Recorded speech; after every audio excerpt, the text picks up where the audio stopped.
Good morning. मैं शुरुआत करती हूँ अपने फर्स्ट ब्लॉग की जगन्नाथपुरी यात्रा सीरीज़ से।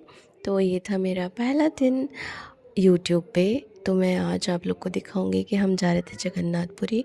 सब लोग सो रहे थे, मैं उठ चुकी थी, कपड़े मैंने निकाल दिए थे जो मुझे पहनने थे एंड ट्रॉली बैग्स पैक हो चुके थे जाने के लिए बच्चों के और हमारे। हम ये 2 बैग कैरी कर रहे थे क्योंकि हमें वहाँ से घर भी जाना था, तो इसलिए हम कम लगेज कैरी कर रहे थे। सब खाना वाना सब पैक हो गया था। आशीष खाना खा रहे थे, लंच बॉक्सेस पैक हो चुके थे। अम्मू वेट कर रही थी कब गाड़ी आएगी, कब गाड़ी आएगी, बार बार जाके बाहर देख रही थी। एंड गाड़ी आ चुकी थी पर उसे लग रहा था कि नहीं आई है। फिर मैंने उसे दिखाया कि वो देखो वो रही गाड़ी, हमारा सामान। फिर हमने गाड़ी में रखवाया और हमें टाइम से पहुंचना था स्टेशन, क्योंकि जहां हम रहते हैं वहां से जहां हमें जाना था वो 3-4 आवर्स की डिस्टेंस पे था। तो अम्मू को ऐसे लग रहा था हम कब पहुंचेंगे कब पहुंचेंगे, तो हम उसको वही समझा रहे हैं कि अरे यार आराम से पहुंच जाएंगे, कोई बात नहीं। फिर उसके बाद हम निकले और हमने रास्ता बहुत इन्जॉय करा, क्योंकि कमाल की बात ये थी कि 3-4 दिन से काफ़ी गर्मी हो रही थी वहाँ पर जहाँ हम रहते हैं बंगाल में। पर जिस दिन हम निकले उस दिन मौसम बहुत अच्छा हो रखा था, बारिश लग गई अचानक से। तो देख के इतना मज़ा आ रहा था, वाओ! ऐसा लग रहा था कि हाँ, जो वेदर है वो भी हमारा स्वागत कर रहा है। अम्मू मुझसे बातें कर रही थी रास्ते में कि मम्मा हम कितनी जल्दी नहीं पहुँच सकते। हम ऐसे बातें करते करते करते कलकत्ता पहुँच गए। कलकत्ता से ही हमारी ट्रेन थी जगन्नाथपुरी की। पहले हम भुवनेश्वर रुक रहे थे, फिर वहाँ से हम आगे पुरी जाएंगे। तो वही हम कलकत्ता पहुँचे तो समूह रास्ते में सो गई थी, उठी तो मुझसे पूछ रही थी मम्मा हम कहाँ पहुँचे। तो रास्ते में बस मैं समूह को भी समझा रही थी कि हम पहुँच जाएंगे जल्दी से। कलकत्ता मुझे बहुत अच्छा लगता है क्योंकि यहाँ पर ना एक अलग सी वाइब है, नए और पुराने का एक संतुलित मिश्रण कह सकते हैं आप इसको। तो कलकत्ता पहुँचते ही ना यहाँ पे जो बिल्डिंग्स और वो सब दिखती है ना, पता है मैं उनमें खो जाती हूँ। मैं पता है क्या सोचती हूँ, जो बहुत बड़ी बड़ी बिल्डिंग्स होती हैं महल जैसी, वो जो कि आज खंडर जैसी लगती है, मैं सोचती हूँ यार इसमें भी कभी कोई रहता होगा, ये भी कभी हंसती बसती होंगी। तो मुझे इसलिए कलकत्ता एक अलग नज़रिए से मैं देखती हूँ उस चीज़ को। मैं एक्सप्लेन नहीं कर पा रही हूँ, पर मैं अक्सर जब पुराने मकानों को या बिल्डिंगों को देखती हूँ तो मुझे ऐसा लगता है। बोर भी हो रही थी क्योंकि कार में 3-4 घंटे निकालना मुश्किल तो है, मैं खुद भी थोड़ी सी थक गई थी। एंड समूह के पापा तो सो भी गए थे इनफैक्ट, और उन्होंने पावर नैप ले लिया था रास्ते में।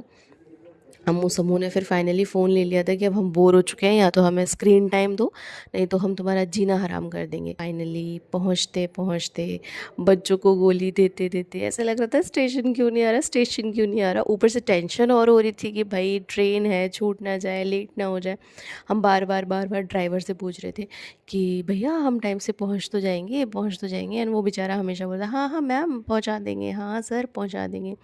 तो बस हम फिर ना कलकत्ता आ गया तो मैं ऐसे व्यू एंजॉय करने लगी। मैं आपको बता रही थी ना जो बिल्डिंग्स, मैं कोशिश कर रही थी मुझे ट्राम दिख जाए, जो मुझे नहीं दिखा। लेकिन एक ना एक दिन मैं देख के ज़रूर रहूँगी ट्राम को। करते बिल्डिंग्स देखते देखते कलकत्ता की सड़कें, कलकत्ता की नीली बसें, ये सब देखते देखते मेरे बच्चे फाइनली सोने की मुद्रा में आ गए थे कि मम्मा अब तो हम सो ही जाते हैं, जब स्टेशन आ जाएगा तब आप हमें उठा देना। लेकिन स्टेशन था कि आ ही नहीं रहा था। फिर मैंने सोचा चलो रास्ते में चाय वाय पी ली जाए, तो उसके पापा ने बोला कि यार गाड़ी छूट गई ना तो चाय पीते रह जाओगे। फिर मैं आपको बताती हूँ, ये देखो कितनी सुंदर बिल्डिंग है, ये वाली भी कितनी कितनी अलग है। मतलब मैं आपको कैसे बताऊँ, इनको देख के ना एक अजीब सा नॉस्टैल्जिया फ़ील होता है। ये यहाँ की ब्लू बसेस, ऐसे लगता है कि यार ये एक टाइम पे कितना ऐसे रहा होगा ना, रिच रॉयल। वो अभी भी अपने आप में रॉयल ही लग रहा था। तो स्टेशन दिखा और हमें खुश हुई कि हाँ चलो रेलवे स्टेशन आ गया। और जहाँ से हमारी ट्रेन थी वो है हावड़ा स्टेशन।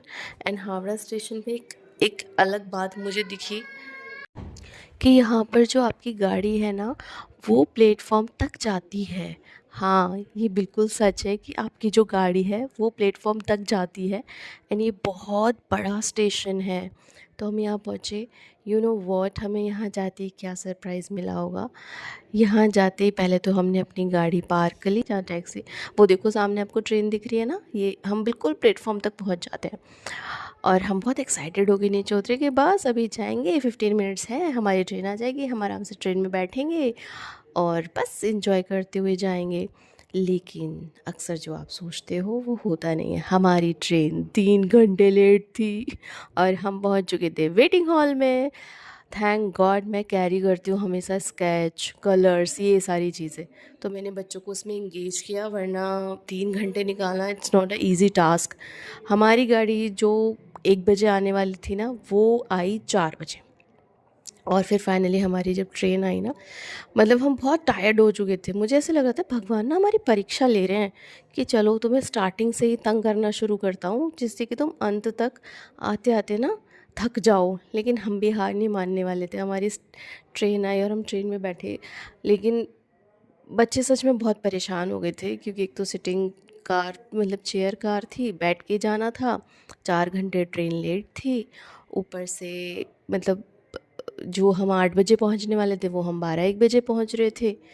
लेकिन हमारे जो को पैसेंजर्स थे वो बहुत अच्छे थे, उनसे बातें करते करते हमारा सफ़र कब पूरा हो गया हमें पता ही नहीं चला। और पता है क्या, जो हमारे साथ को पैसेंजर थे ना, मेरे साथ जो आंटी बैठी थी, उनको बिल्कुल भी हिंदी नहीं आती थी और मुझे उनकी लैंग्वेज मतलब उड़िया नहीं आती थी। और उनके जो हस्बैंड थे ना, उनको आती थी थोड़ी थोड़ी हिंदी। तो पहले वो कुछ बोलती थी, फिर उनके हस्बैंड वो ट्रांसलेट करके मुझे बताते थे, फिर मैं उसका आंसर करती थी, और फिर अंकल ट्रांसलेट करके आंटी को बताते थे।